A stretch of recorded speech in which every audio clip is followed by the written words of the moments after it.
Thus having spoke, she turned away, and though I found no words to say, I stood and watched until I saw her black cloak disappear.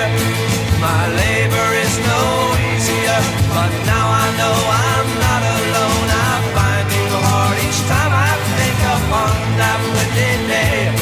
And if one day she comes to you, drink deeply from her words so wise, take courage from her as your prize, and say hello for